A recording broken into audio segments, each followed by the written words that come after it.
All right. Happy Friday, everybody. Welcome back. You're listening to the Entrepreneurial Web. I'm your host, Jeremiah Fox. We're going live from New York City. That's right. What's up, NYC? Before I introduce my guest today, he's pumped. He's ready to go. We did a warm-up. We did a little jiu-jitsu warm-up. Do the countdown before I introduce him the message of the week. So I've been on a music kick lately. Last week, I quoted a musician, not a lyric. Okay. I quoted Bob Marley. Oh, yes, But something he said in an interview. Today, I'm going to quote a lyric. All right. Let's see. Oh, man. I can't mess this one up. No, better not. Pressure. I forgot what it was going to be. Oh, my God. Man, we'll come back to that. All right, all right. We'll come back to the message of the week. I didn't write it down. I usually write it down, but I'm so pumped and excited. It's going to come to me. If you don't know your history, then you don't know where you're coming from. I got it. Play us a song, Mr. Piano Man. Play us a song tonight. We're all in the mood for a melody, and you got us feeling all right. Yes. I'm not going to say who it is. If you're under 40 and you don't know, you need to go do some homework. If you're over 40 and you don't know, I don't know, you're in trouble. It's funny. Maurice is looking at me like, oh, what's he talking about? What's up, Mary Condi? Good to see you again. So with that, I'm going to introduce my good friend. He is a training partner of mine at Sun Dojo, where we do jiu-jitsu and kickboxing together. He is a fantastic DJ. He throws the skinny beats and the fat beats, and he makes people feel good. He gets people feeling all right with his tunes, which is why I chose that quote. And like I said, I'm on a music kick. I can't believe I forgot. Anyways, without further ado, DJ David Medina. What's up, David? What's up? What's up, New York City? I'm doing good. I'm doing good, man. Awesome. So you're a Brooklyn native, yeah? Yes. Born and raised. Williamsburg, Brooklyn, man. Nice. Southside. Nice.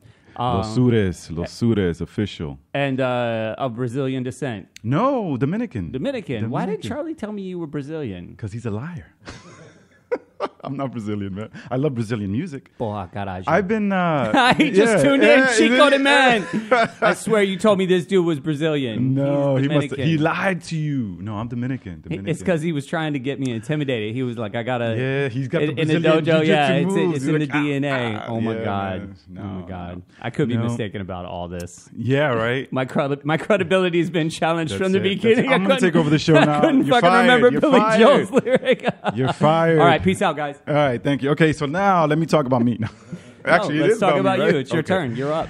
All right, so yeah, born and raised in Brooklyn, New York, Williamsburg, Dominican descent. My parents came here from the DR. And you know, I basically, you know, I'm number 4 of 5 kids. Woo. So yeah, big family, 2-bedroom apartment. Yeah. Ghetto, because Williamsburg was a lot different back Much then. different back then. Oh yeah. I survived Williamsburg. But I can't survive it today. No, me neither, man. Man, you know? I played a show on Bogart or one of those funky little strips I hadn't been to in like 15 years. I hopped in a car and I was like, get me out of here. And the driver's like, what's the matter? You don't come around here much? And I was like, man, I used to hang around here all the time. It wasn't like this. I liked it better when we used to get robbed, to be honest. I was just like, get me out of here.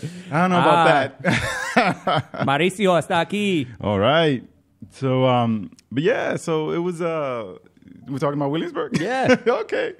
It was tough. It was tough, you know, but it was great too. You know, it was like, everyone was kind of in the same situation, you know, kind of poverty and struggling, but everyone trying to make it, you know, trying to figure. Not everyone. Some people were just coasting, you know. But my family in particular was very, you know, work oriented. You know, my dad, you know, worked. He did everything. Actually, let me talk about my dad for a bit. Go for it, Love my please. father. He passed away in 2001, but Sorry, my dad was the focus of my whole life in a way, and my mom too, obviously. But my dad was a dancer in the DR, in the Dominican Republic. He was a folkloric dancer, so there was a conga drum in the house, and there was always great music, you know, from like traditional Dominican merengue and mangolina and all these different types of music and dance that he would do. To like mambo, he loved Perez Prado, like Cuban, like old school Cuban mambo and stuff. He loved that, which is what instilled me into loving Cuban music. And we could talk about that a little bit later. We will. That was actually how I really launched as a DJ. Yeah. So, que viva Cuba, you know. But So my dad was a folkloric dancer, but you can't make a living as a folkloric dancer. He came here and did everything. No, he couldn't at least. So he came here and brought my mom over, and my eldest sister was actually born in the Dominican Republic, and she was 2 when my mom and her and my eldest sister came to the U.S. So he worked every type of job imaginable, with not even a high school degree, Mm-hmm. And he actually did get his high school diploma here. Okay. And he ended up working the most years until, he retired, was as a janitor at Lenox Hill Hospital up here in Manhattan. So, and my mom worked in a factory sewing, So it was like very blue collar, very, humble. And I grew up with music all around, like I said, my dad had a great collection. My mom used to sing songs while she was in the kitchen, like boleros and baladas and all these types of songs, and Mexican rancheras. She used to like a lot of those like Mexican boleros and things like that too. So I grew up with all this music at home. And like, growing up in Brooklyn, you open up a window and you hear music from everywhere. Seriously. So, and I was around for the birth of hip hop, I'm that old, So we know. I got some grays, going. But grew up with the birth of hip hop. So, Sugar Hill Gang, have the record from when we bought it when it came out. Nice. I have it on my wall, And so grew up with all of this music, of Latin music at home, hip hop and funk and soul and Motown. I mean, you name it, I was on it. I loved music as a kid, and I loved art. So I was a bit of a nerdy kid, actually. Don't tell anyone, but I was a bit of a nerd. I was home reading comic books and playing with my G.I. Joes. And didn't see that one coming. No. I was kind of nerdy. I was kind of quiet, as a little kid. And that love of comic books actually got me to like drawing, and I became kind of an artist, And in high school, Where'd you go to high school? I went to high school actually a few blocks from here. Graphic Communication Arts. No kidding. GCA. Nice. I hated it. Is it still here? If I didn't burn it down, it's probably still actually, there. I burned it. That's why it's gone. No, I hated high school. It was terrible. Yeah. I hated it was like being in prison. Yeah. It really was. There was gangs running it. It was fucking disgusting. Yeah. But anyway, I survived that too. I survived Williamsburg. I survived high school. And my saving grace was getting to college, And here comes back to my mom and dad, They were like, we don't necessarily care what you do, but you got to go to school. Yeah. And you got to make something of yourself. Because that's why we came to this country. Right. You got to go to school, get a degree, get a job. I went to art school. So you should have been a dancer. I know, right? I studied sculpture while I was in school. I went to Alfred University. I know. I was like, yes, I'm going to make a living, Dad. Like, Dad, you thought you didn't make money as a dancer? I'm going to make even less. Yes. Where did you go to school? Alfred University. Where's Alfred again? Remind me. It's in the western part of New York State. So it's like 2 hours, I think, south of Rochester and Buffalo. No, I went to school in Buffalo, and Patty went to school in Rochester. Yeah, that's so funny. I partied in your schools probably because there was nothing to do with Alfred. That's why I was like, I know the name Alfred, but I don't remember. It's actually a really good school, or was. I'm not sure anymore. I haven't stayed in touch, but it was a great school for ceramic engineering, great art program. I mean, I was like really with top-notch artists there. That reminds me, I saw something the other day, and I posted it on Facebook, but I got to just share it because you might get a kick out of this. It was a picture, and it was like Stairway to Heaven, and it says, when someone from Western New York goes to heaven, God, welcome, an angel will be here soon with your wings. Western New Yorker, don't forget the blue cheese. No, not that kind of... Actually, that sounds pretty good. That's pretty awesome, That right? is. Oh, my God, it's true. Western New York people we used to dip our pizza in blue cheese. Dude, Oh, my God. I was do. like, that was so kind still of... do. Really? It was a little gross. But I took it to the next level. I made a buffalo shrimp sushi roll. I did shrimp tempura, and I took the celery and sliced it long and thin and rolled it with the shrimp, and I put like real blue cheese, not blue cheese dressing, but like gorgonzola. I molded it and made it long, and then sliced the sushi rolls. Dude, it was fantastic. It was like, that sounds pretty good, actually. I was like, I'll put it to Is it anything. on the menu?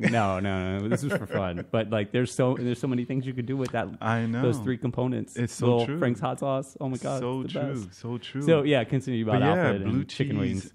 Blue cheese into blue cheese. We're just going to talk about blue cheese from here on with out. like being super, what do you do in school when you're a kid? You know, a lot of drinking, and eating blue cheese. And, you know, actually, I skipped something important that I did want to bring up. Bring it up. Before I was in college, back in high school, I got all alternative too.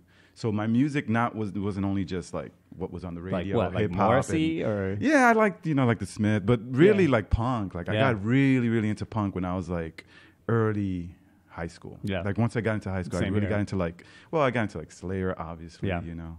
Rain and Blood, best album, man. No, but the Dead Kennedys changed Dead my Kennedys, life. Yeah. freaking love the Dead time. Kennedys. And I really got into the lyrics, you know, like metal was great. Like I actually started hanging out with like a lot of guys in the neighborhood. Not a lot. We were just a small like contingent of weirdo Latinos that were like into metal and punk, like, you know, with the leather jackets and the spikes and the exploited skull on the back. That was me too. I had the Mr. T-Hawk for very, very little, you know, little bit of time because my mom was like, you are not wearing that in this house. It's like, what did you do to your head? I was like, well, Mom, but you know, I'm cool. I did that same surprise. I came home, my mom was like, what? And lifted my hair up because it was long. And she was it was like bicked, man. Bicked all underneath. I thought she was going to kick me out of the house. I was like, but you're Dominican. What is this? I got kicked out of the house a couple devil times. Stuff. Yeah. But she wasn't that bad, honestly. She just didn't like the haircut. She was like, what are you doing to your head? So I had to wear like a hat in the house. So I was like, all right, Mom, we'll survive this. We'll survive this. I'm not an idiot, you know.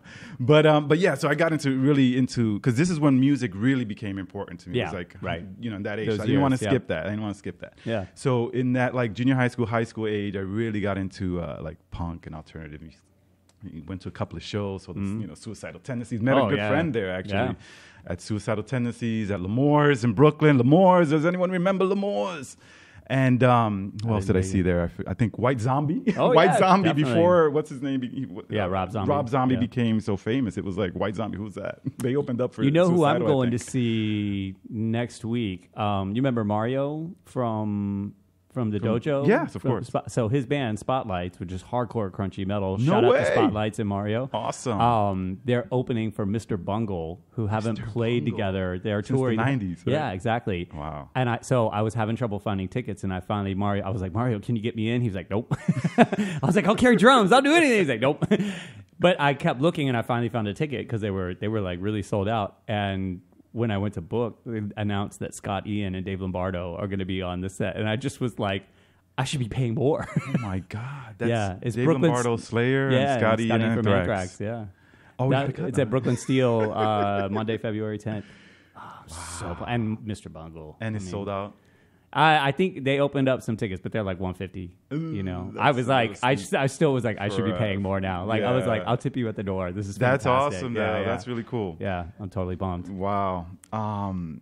Yeah. So music. Yeah. So that was, you know, music became the most important thing in my life, and that was during my punk rock phase. And Jello Biafra, Dead Kennedys, those lyrics. I mean, I really got into that. I was like, this is it. You know, right definitely. there. And it was like, Public Enemy was one of my favorite bands from like high school. Public Enemy, Bad Brains, Dead Kennedys, and then of course Tribe Called Quest when they came out was just like, dude, you're telling my story. It's like all that stuff right got there. shook up in a cocktail shaker, and it was like peace and love and revolution, and it makes sense. And to a me. hard backbeat, and a hard backbeat with distortion or without. It's like with metal guitars or with like just beats. So man, straight up. That was my youth. Awesome, my youth. Cool. Well, and Latin music in the background. We're gonna take a break from your youth for a moment. We'll be back in a few. We'll talk about what it's like being all grown up, David. Now. All right, everybody. We're gonna take a short break. We'll be back in a few. You're listening to Entrepreneurial Web. Peace.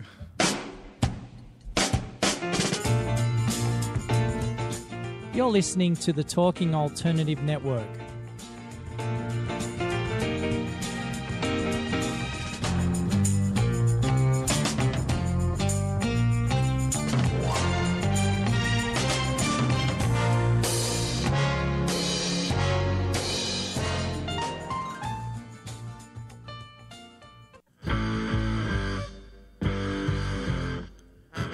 Do you run or are ready to open your own business? Hi, I'm Jeremiah Fox. I've been operating and opening small business for the last 25 years, and I'm the host of the new show, The Entrepreneurial Web. Tune in every Friday at noon Eastern Time for insights and stories on the nuances of running small business right here on Fridays at noon, talkradio.nyc.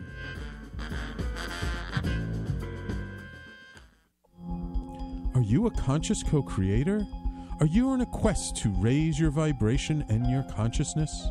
I'm Sam Leibowitz, your conscious consultant, and on my show, The Conscious Consultant Hour, Awakening Humanity, we will touch upon all these topics and more.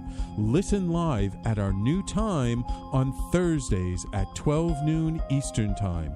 That's The Conscious Consultant Hour, Awakening Humanity, Thursdays 12 noon on talkradio.nyc.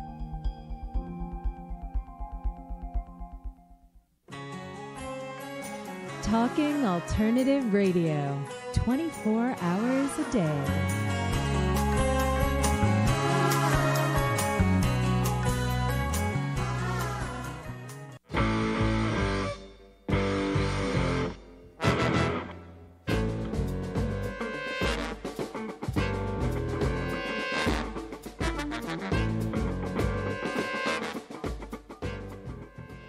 And we're back once again. You're listening to the Entrepreneurial Web live from Midtown Manhattan.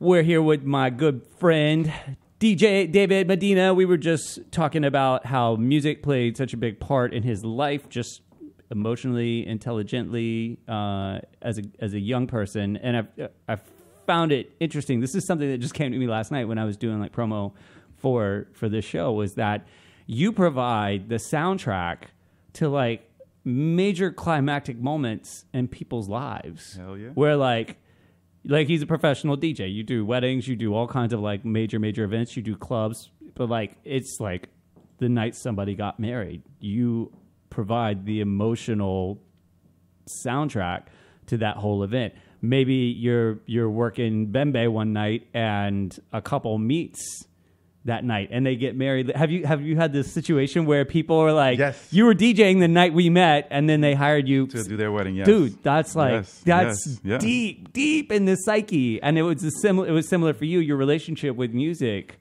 growing up. Yeah, that's really important what you just said, because that actually goes to it just hit me last night and I was like, well, yeah. Wow, go ahead. No, that just goes to the root of what I do and why I do it. Yeah, but I didn't want to get there yet. I still had a journey. Okay, cool. We'll come back to that. We'll come back to it, but we will come back to it. So you were talking about music and getting into college. So in school, in college, I was studying art. Actually, I focused on sculpture, focused on glass. So I was a glass blower and I made glass castings and was learning how to TIG weld and bronze and doing molds and classic, bro. Classic, old school. You look good for like a 200-year-old. I know, right? I know, right?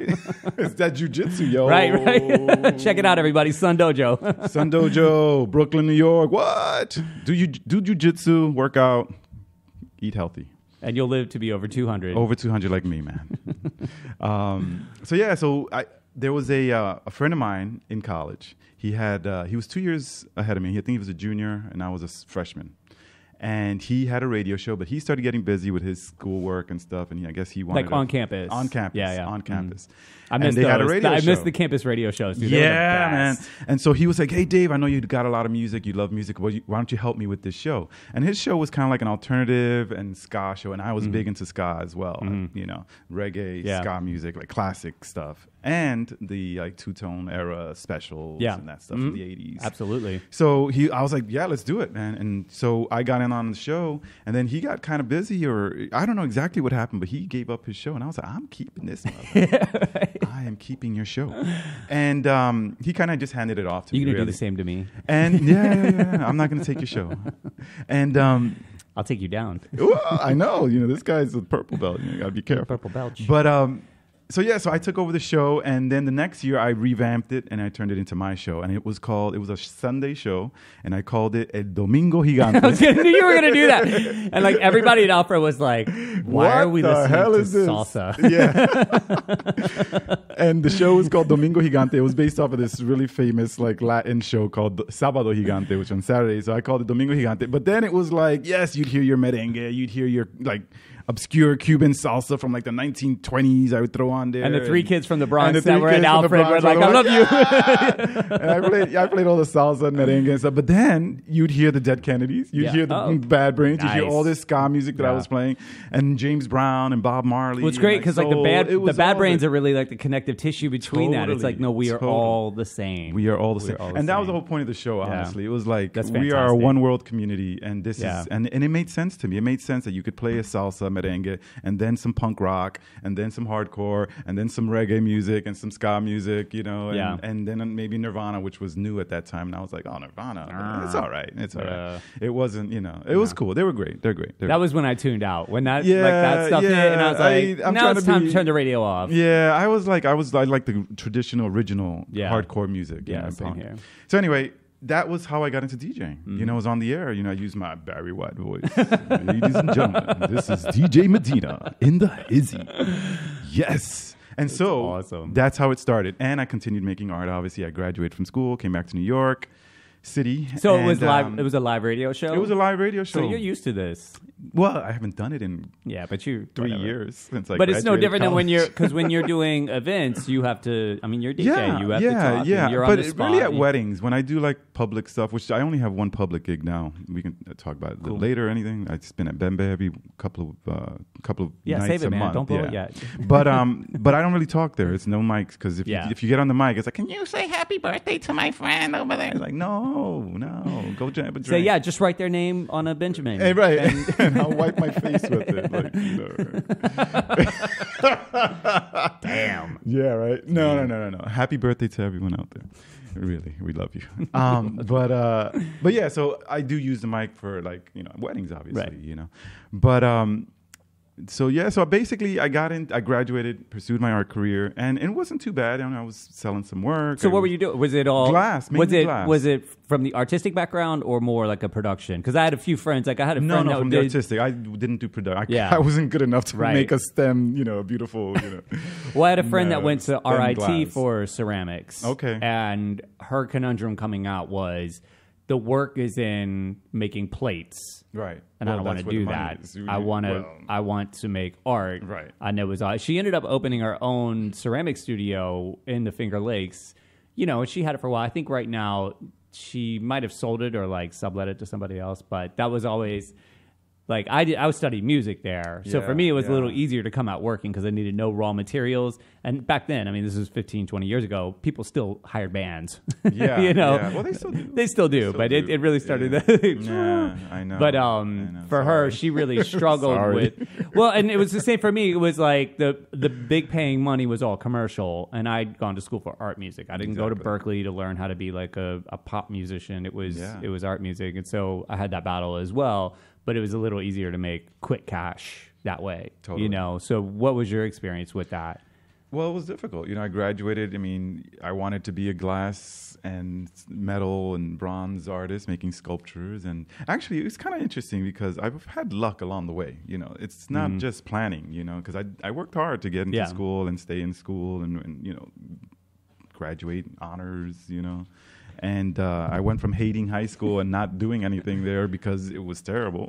I'm sorry to my old professors that I actually did like in high school, and I really worked hard in college. I focused after. I think after my sophomore year, I was like, no, I got to really start working and stop hanging out with the knuckleheads there too. Eating blue cheese all night. Blue cheese all night.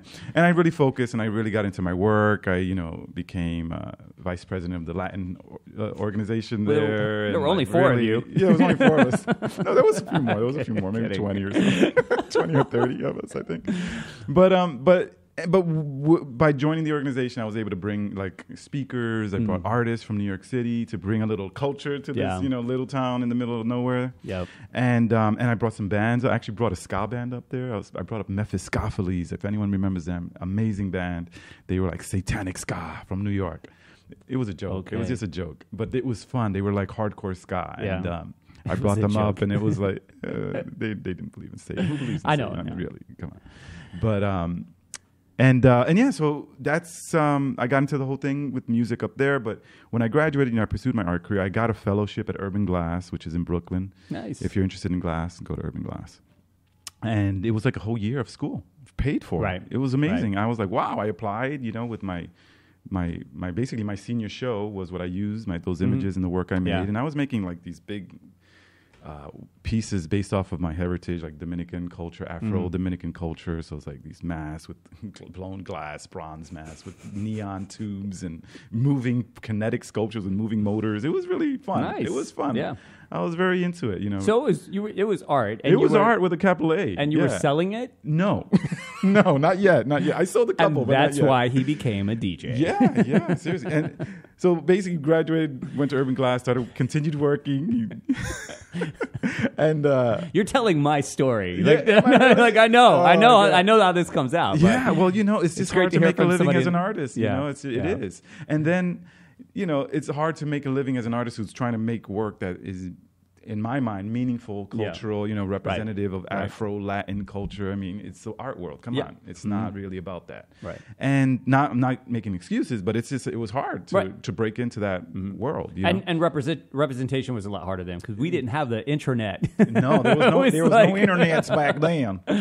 So it was tough. It was a little tough. But, I kept doing my work, and I worked for other artists. I worked for other sculptors. And that kind of transitioned me into like the whole DJ thing, was where I DJ'd a few birthday parties for some friends in like small little bars and stuff. And How long had you been out of school at that point when you started to do it that? was a bit. Let me see. About 3 years. 3 years before I actually started DJing. Yeah. So, and I continued making art for many years too. You know, it's sure. like I loved it and I wanted to make it, and so I did show at like Heller Galleries, like the main glass gallery of New York City. And he showed my work twice. I sold some work there. I was in a group show at the Brooklyn Museum and nice. in Venezuela, Dominican Republic. I mean, I did some things with art, and it's great. And for me, it's just check and did that. you know? No, I hear you. And we didn't even talk about when I was a forest ranger. Are you serious? Yeah. Just for a summer. Chase the bear out of a campground. What was the saying? I've worn many hats in this life, man, and I'm still. You kinda have young, to, man. You have to. You man. know me. And life is short. You I wear enjoy many it. hats like every day now. I just made Seriously. I made an occupation out of that. I was like, you know what? Instead of doing it like months at a time, let's just do it in one day. Just drink more coffee. Totally. Yeah, absolutely. You have to. Yeah, and for me, it's like I didn't want like a jobby job. It's it's just not me. I couldn't sit in an office for 8 hours? Yeah, it's longer than I that. don't even know because I've never done it. And It's not France, okay? We're talking about the U.S. Right. There's no siestas in America. at nope. 12 noon. But I just didn't want that. I knew that I would not do well in that environment. So I you became a made forest art. ranger. I became no. I was still in college when I did that. It was for a summer. It was awesome. I'm like, if ever great. my life goes bad, Right. and I know what to something- do. I know. I really do. It's I gotta like back my up. wife says, "You smell. Get out of here," or whatever. I'm like, see you, babe. I'm going up to New Going Hampshire, to back the to the White woods. Mountains, and I'm going to That's live awesome. with the bears. Yep. I loved it up there. Nice. That's great. But back to reality here. I'm doing my best to distract you today. I know. You keep taking me away from the core right. of what I'm trying to say, I got more. which is I got good. more. It's jujitsu. I know. So yeah, eventually I started DJing like friends' birthday parties, and I was noticed by a friend of a friend who was starting a Cuban party, and with live bands, and they needed a DJ to play in between sets and everything. And this was at Nell's, and this was back in like '98, so it was a while ago. And it was just when Buena Vista Social Club album came out. It was like Cuban music was big now, at least on the mainstream, people knew about it. And I was already into it for many, many years. I mean, since my dad's record collection, and I would play it in college and stuff. And so I was like, yeah, let's do this. And I got a major gig at Nell's, and it was just so much fun. I had a lot of fun. And I was playing music I really cared about, and I was mixing it up between sets, but mainly Cuban music, playing new stuff, while the bands were playing traditional son. I was playing like timba and son, and a little maybe a bachata here and a merengue there. But really, it was Cuban nights. And that was it. My life launched as DJ David Medina. El que te da, Okay. That's it. We're done. That's the end of the That's show. it, baby. Actually, we're going to take a little break. We'll be back in a few. Peace. You're listening to the Talking Alternative Network at www.talkingalternative.com. Now, broadcasting 24 hours a day. Talking Alternative.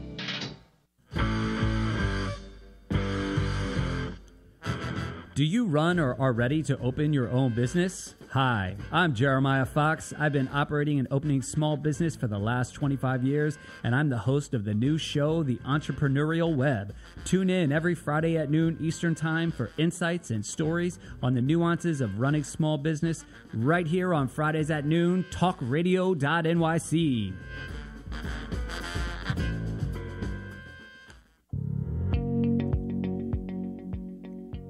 Do you love or are you intrigued about New York City and its neighborhoods? I'm Jeff Goodman, host of Rediscovering New York, a weekly show that showcases New York's history and its extraordinary neighborhoods. Every Tuesday live at 7 p.m., we focus on a particular neighborhood and explore its history, its vibe, its feel, and its energy. Tune in live every Tuesday at 7 p.m. on talkradio.nyc. I'm the aptly named host of Tony Martignetti Nonprofit Radio. Big nonprofit ideas for the other 95%. Fundraising, board relations, social media. My guests and I cover everything that small and mid-sized shops struggle with. If you have big dreams and a small budget, you have a home at Tony Martignetti Nonprofit Radio. Fridays 1 to 2 Eastern at talkingalternative.com.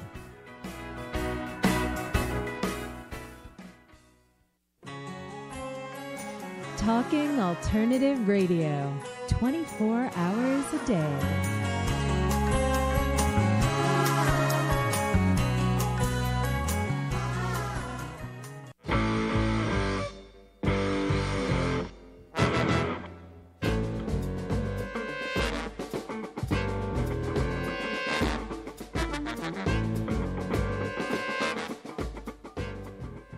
Welcome back, everybody. Once again, you're listening to the Entrepreneurial Web. I'm your host, Jeremiah Fox, here with my buddy, DJ David Medina, going live from New York City. So you had said something in the last segment about having this Latin organization, this Latino organization at your school that brought people in, like musicians and stuff like that. Well, like, not a lot. It wasn't about that necessarily. It was about, But I did help with the other students, obviously, to bring in some speakers and artists and a band. But music, and a dance troupe we also brought in. Yeah, sure. Absolutely. So Patty went to University of Rochester. Yes. And she was in an organization with a bunch of kids from New York City. And a lot of them were either Dominican or Puerto Rican, and they had this it was a big group up there. Okay, and they would throw these festivals, man. It was so amazing. So, do you know who Malafé is? Yeah, they brought Malafé in, and wow, dude, this is like they had a real budget. This is like no. It was, I mean, you don't go to U of R without a budget. U of R is most of these kids were on academic scholarships. I partied there. Yeah, of course. Of course. You probably came to some of these events. Most of those kids were on academic scholarships, but it doesn't matter. Like the school had funding. Of course, it was serious. Yeah. But this was like '99, and I had no idea what I was walking into. And like I was saying, I was in reggae bands, so I'd gotten a lot of that feel. And a little dabble into Puerto Rican and Dominican and Cuban music, but I didn't know I couldn't distinguish the styles. Sure, I didn't know the difference between like plena and son and all that. And I roll up to this party. I'm like, "What's up? Oh, we're gonna have some Latin music. Nice." I was not prepared for what Malafé delivered. But I mean, it was insane. I mean, they had the full entourage. It's like heavy metal, man. But like the backup singers, it was these three dudes, and they were in these bodysuits with chest cutouts and like skin tight, and they were not they were not attractive, and like moose knuckle right in the. I mean, it was just like debauchery, but it was so fast, and I mean.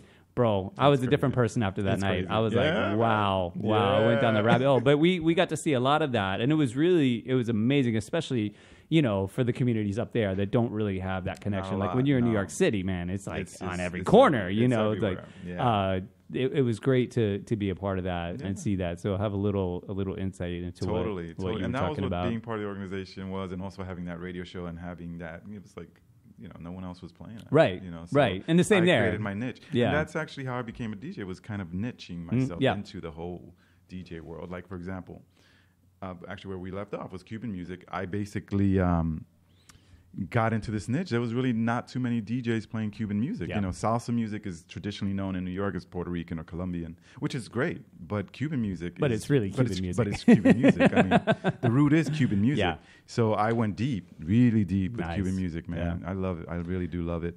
And it was great. It launched me as DJ David Medina. Mm-hmm. And once I got that gig, I got another gig and another gig and another gig. And I was like, all right, I'm making money with my second art form.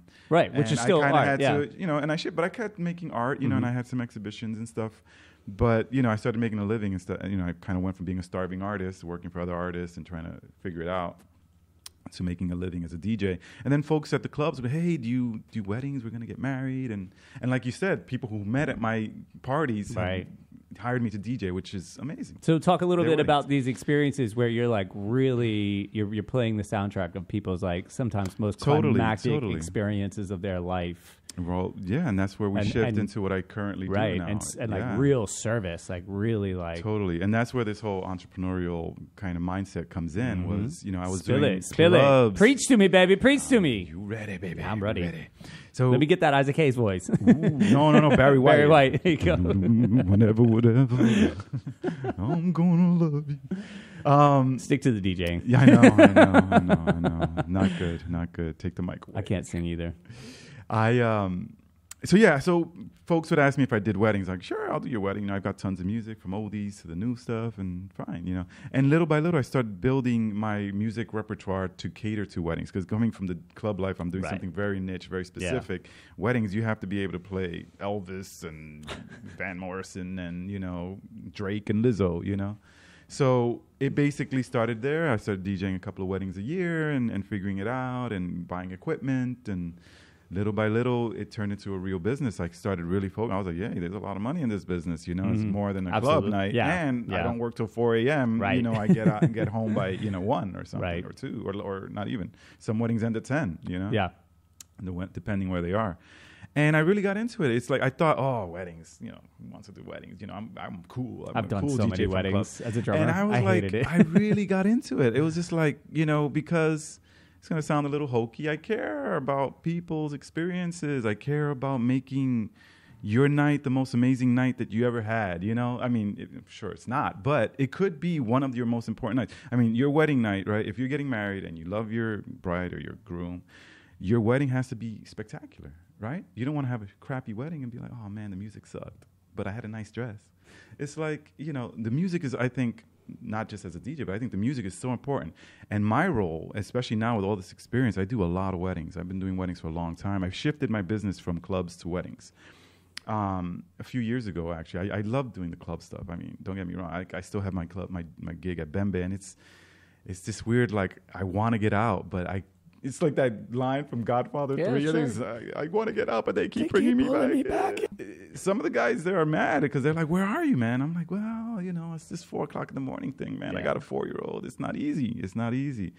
But I still love it. It's like, it's not even, I make more money with weddings, obviously, but I really enjoy that. And it's the music that I really love playing at Bembe, and which is world music and Latin, Afro-inspired, Afro diaspora music, And at weddings, I play whatever people want, and that's great too, because it's like I lose ego there. It's not about me. It's never about me at a wedding. It's about my clients, and I give them 110%. I really do, and it goes into this whole mindset shift. It's like I didn't realize how much I was going to enjoy weddings.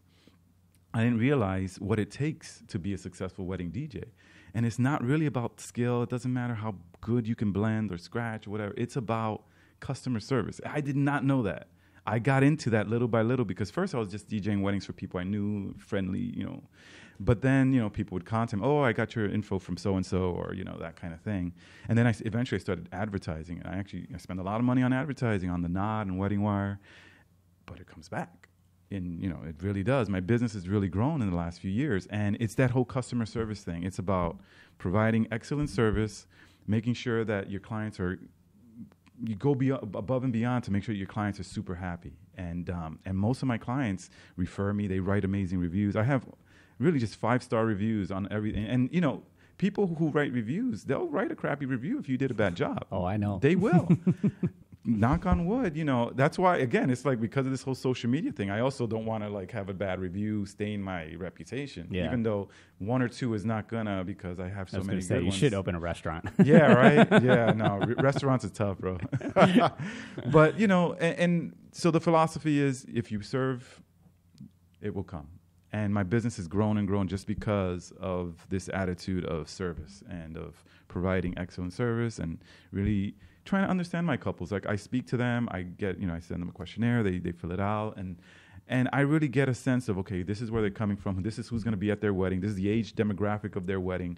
If I do a lot of mixed race weddings actually in New York because of my world music background. So I'll do Albanian with Puerto Rican, or Jewish with African American, or Russian and Ecuadorian, or whatever. And I have all the music. I've got it all. You should play Jello Biafra all night. I wish. I have done a punk rock wedding, but it was more like romantic punk, like the Ramones, the Sex Pistols, which to me is like really rock and roll. Yeah, of course. But I did speak to a couple of nights ago, and I think they're gonna book me. I had a good feeling. They the groom loves Slayer, and I was like, I said, Rain and Blood is the best metal album ever produced. And his wife was like, and she we're was not just hiring like, him. I was like, well, you can do your, when you come out, and now, ladies and gentlemen, let's have a big round of applause for Jim and Jill as they come into their and play Enter Sandman. And he was like, yes. And she's like, I don't know if we're going to hire next this guy. DJ, please. I don't know if we should hire this guy. He's going to ruin my wedding. But no, I cater to the brides first. No, but you said some really great things in there. Transitioning from and I think it's great that you found that where you're coming from an artistic background where you're trying to feed your own soul, and the one hat didn't fit the way you wanted it to, and then you found this other one and you're like, oh, that fits well also, right? And that one turned into servitude in a way, like in the best possible way. Seriously, it's really amazing to me. And I had this, so for me it was the same, but it was in the food industry. Right. This guy asked me the other day on Twitter, oh, how did you end up in restaurants? And I said I was a starving musician and I just got good at it over time. But it was the same where that idea of service, and I love to put a smile on people's faces, like performance. Yeah, I love to do it that way. You never want to perform and people leave like, you want them to be pumped, and the same when you're DJing.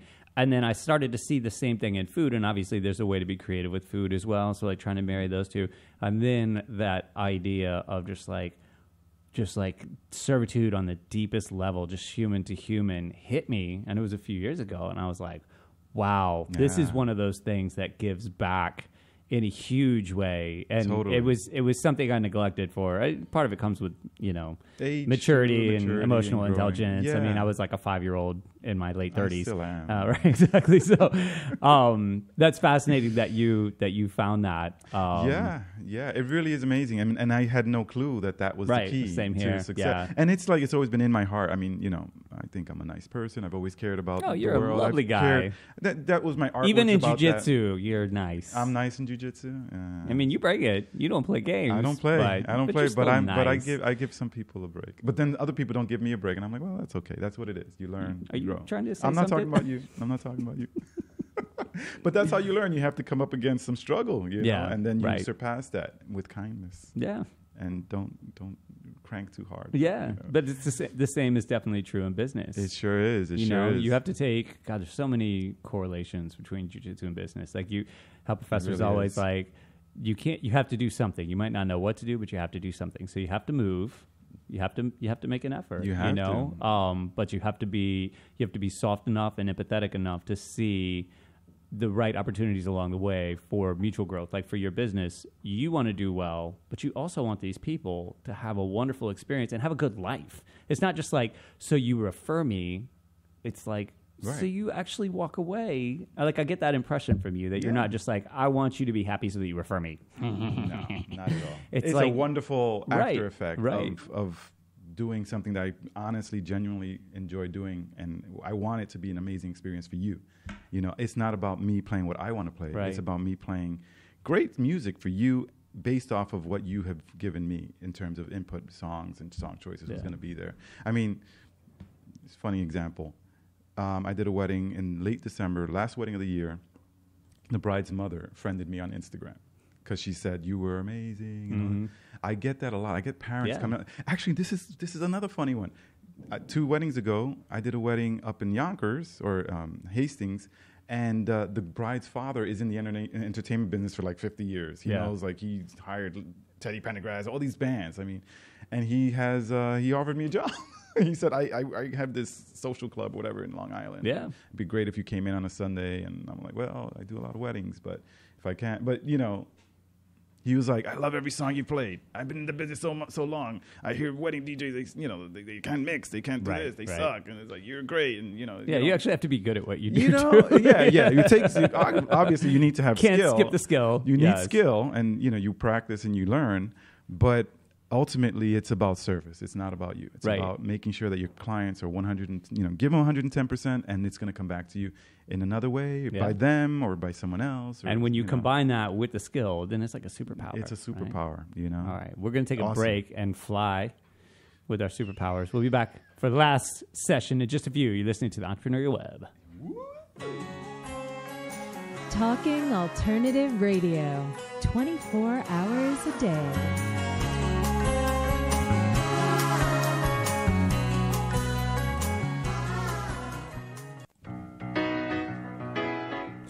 I'm the aptly named host of Tony Martignetti Nonprofit Radio. Big nonprofit ideas for the other 95%. Fundraising, board relations, social media.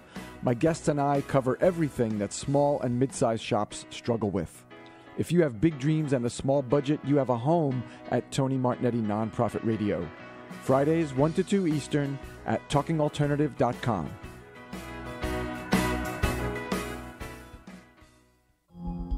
Are you a conscious co-creator? Are you on a quest to raise your vibration and your consciousness? I'm Sam Leibowitz, your conscious consultant, and on my show, The Conscious Consultant Hour, Awakening Humanity, we will touch upon all these topics and more. Listen live at our new time on Thursdays at 12 noon Eastern Time. That's The Conscious Consultant Hour, Awakening Humanity, Thursdays, 12 noon on talkradio.nyc.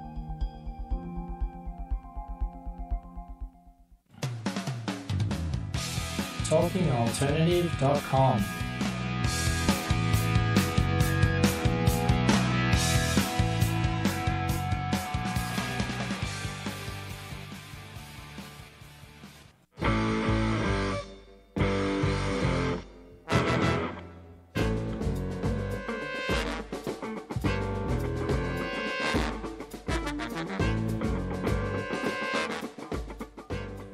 And we're back. You're listening to the Entrepreneurial Web. Last set, best set. Let's do it. Let's Jiu-jitsu. do it. All right here. We got some space. Here with my boy, DJ David Medina. So we've talked about a lot. Your upbringing in music, growing up in New York City, going to Alfred, Western New York, blue cheese, chicken wings. No chicken wings. Pizza and well, blue cheese. And the buffalo chicken pizza phenomenon. Yeah, man. And then the last segment, just really dealing with how to grow a business, how to deliver on the superpower level in skill and service, and what that did for your business. We're always, as business owners and operators, we're always looking. You have to grow because there's constantly attacks from everything. All costs are rising constantly. So you have to grow or charge more. Yeah, I wasn't gonna bring that up, but I got 3. But you have to, you have to grow either, through charging more money, which people don't always love, unless you're just that good, but just volume also. Right. And when you marry those two, when you marry what you pointed out was service and awesome skill as well, but just total empathy. Boom. Yeah. Hit the music, Mr. DJ. Dun dun dun. Then it blows up. So it's true. Some of the other things that you need, you mentioned earlier, some advertising. So what were you mentioned 2 platforms that you advertised on? Yes, I advertise on Wedding Wire and The Knot. And they actually just merged. So it's now just one company. It's crazy. But they still charge a whole lot of money for both platforms. I know those guys. Yeah. This is digital, strictly digital platform? Yeah. It's on, on the net, and... is it a website or app-based? These are websites. Yeah, okay. App-based websites. And you can go and, if you're a newly engaged couple, you can go on these sites. Gotcha. And basically look for vendors of anything, from venues to caterers to florists, photographers, DJs, gotcha. bands, So it's everything. Everything. Mm-hmm. And I've actually been fortunate to have gotten best of weddings and couples choice awards for the last 6 years for both. That's fantastic. And again, that's really because of service again, like I said. And And it's great. You know, it's a little expensive, but it pays But like back. you said, you have to advertise. You have to spend money to make money. Yes. It is an investment. Period. You're investing in yourself no matter what. So you work hard, you save the money, and then you put it back into your business. And that's what I've been doing. And it's been great. It's been really great. And I'm also not a very greedy person. So I actually turn down weddings. I mean, I don't want couples to think I'm a jerk or anything. I'm not. It's just that they're interviewing me. Like I usually have like an initial call or meeting.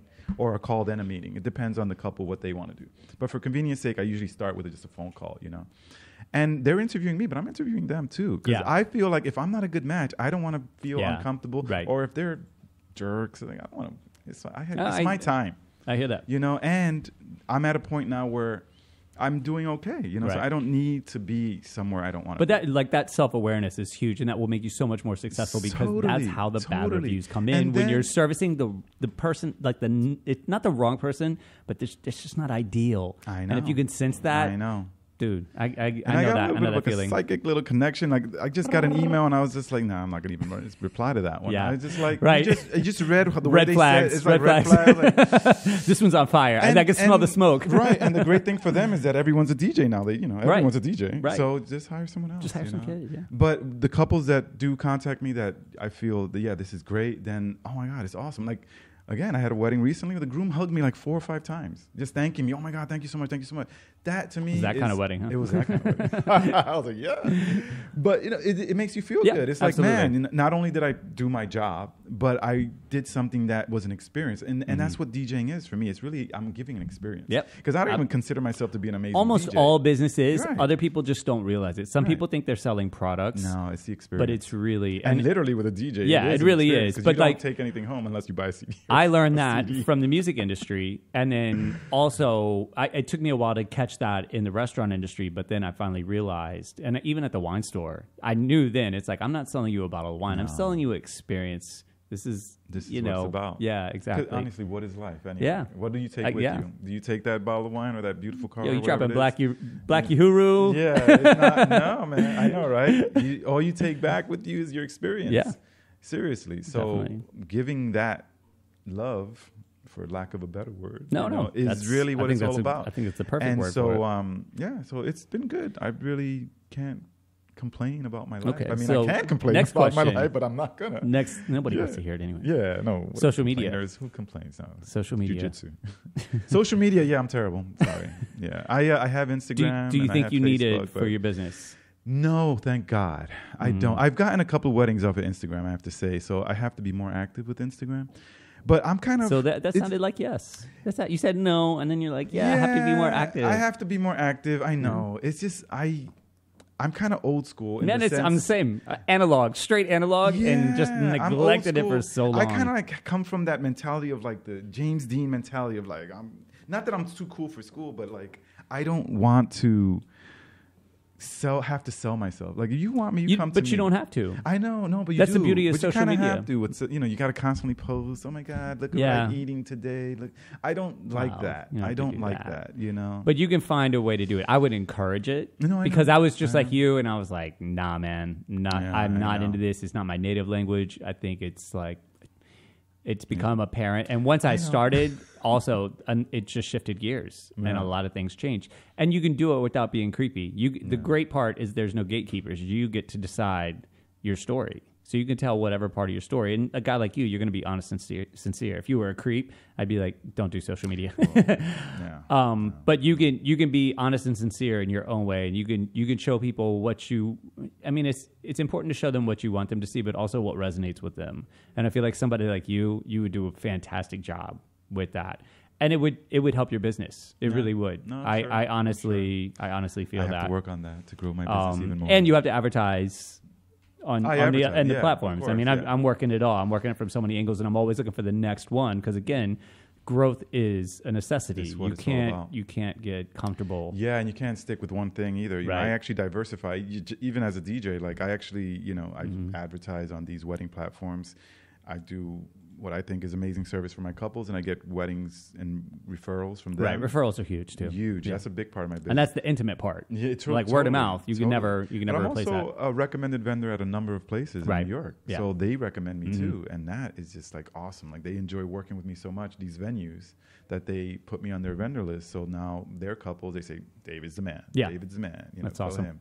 And so I get a lot of work that way. So, and you know, and your website too. We talked about this a little bit, and you said especially once you put a video on your website, you were like, "Oh my God, yeah." I spent some money. Takes money to make money. Yeah. I hired a friend who was a videographer, and he did video editing and everything. And I kind of art directed it because I knew what I wanted. Right. And I come from an art background. So I basically worked with him, and we filmed That's exactly what I was live. just talking about. Yeah, and we put this video together, and that video, like, people really like it. And it's old now. It's a few years old, so I have to make a new one. Right. But it's been very But that's why I effective. think you would do so good in social media, because it's the same thing, and you could just do a bunch of short ones and or photography, right? And you would direct it. You would. No, This is what I'm doing. I've got people now. I've got like a video guy and I've got an audio guy, but I'm telling them what I want and they execute it. But I'm leading the way, and you get to pitch the story. You'd be great at it. You just got to do it. I actually do know that. I just haven't. Right. I don't like it too much. I know, but you'll learn. So you were talking about your website. Where can people find out information from you? www.djmedina.com. That's DJMEDINA.com. I love the Isn't that great? voice. Isn't that great? Yeah, cool. Yes. And on Instagram. Instagram is at DJ Medina NYC. Because you do, I like your post. I really like, and this is the reason I'm saying that, because you post, you do high profile places, yes, and they're gorgeous. First of all, it's like you're looking at that and you're like, wow, I want to get married there. I just want to be there, even when it's like you do stuff upstate and out of state, and just like gorgeous backdrops, but then also like these like rooftop joints, and you're just all over the place. Little warehouses in Brooklyn. Yeah, but it's exciting. So I think Yeah. you should continue with that, and then like start to incorporate some videos. No, I do. I try. suggestion. I mean, I try to, the best of my knowledge is not best of my knowledge, but I try to constantly post pictures from weddings and stuff, and that it's exciting for the couples that just got married. Like, oh wow, and people who are going to get married. So it definitely does help. And then what's up with Bembe? We got 30 seconds. Yeah, I'm there next Thursday, 10 to 4. Tell people where it's at. For those that It don't is know. on what is it? 6th. It's under the Williamsburg Bridge. It's right by the Williamsburg Bridge, South 6th Street in Barry, corner of South 6th and Barry. Williamsburg. All right, everybody. Hometown. With that, we're gonna peace out for the weekend. Have an awesome weekend. We'll see you next week. Listen to the Entrepreneurial Web. What? Jiu-Jitsu. We didn't even talk about jiu-jitsu. Talking Alternative Radio, 24 hours a day.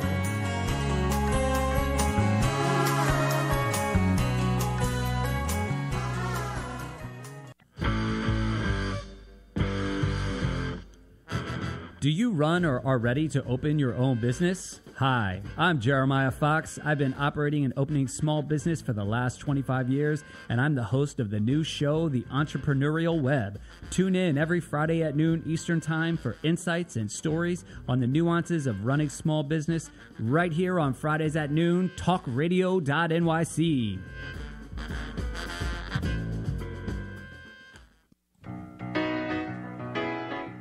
I'm the aptly named host of Tony Martignetti Nonprofit Radio.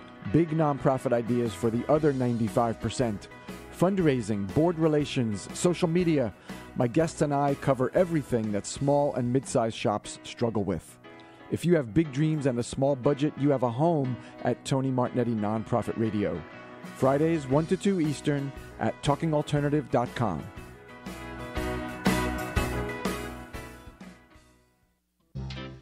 Hey, all you crazy listeners. Looking to boost your business? Why not advertise on Talking Alternative with very reasonable rates? Interested? Simply email at info@talkingalternative.com. Are you a conscious co-creator? Are you on a quest to raise your vibration and your consciousness? I'm Sam Leibowitz, your conscious consultant, and on my show, The Conscious Consultant Hour, Awakening Humanity, we will touch upon all these topics and more. Listen live at our new time on Thursdays at 12 noon Eastern Time. That's The Conscious Consultant Hour, Awakening Humanity, Thursdays 12 noon on talkradio.nyc.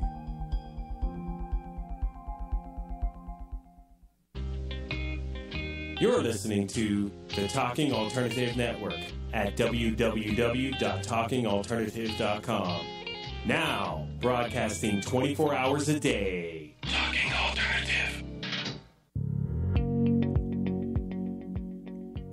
Do you love or are you intrigued about New York City and its neighborhoods? I'm Jeff Goodman, host of Rediscovering New York, a weekly show that showcases New York's history and its extraordinary neighborhoods. Every Tuesday live at 7 p.m., we focus on a particular neighborhood and explore its history, its vibe, its feel, and its energy. Tune in live every Tuesday at 7 p.m. on talkradio.nyc.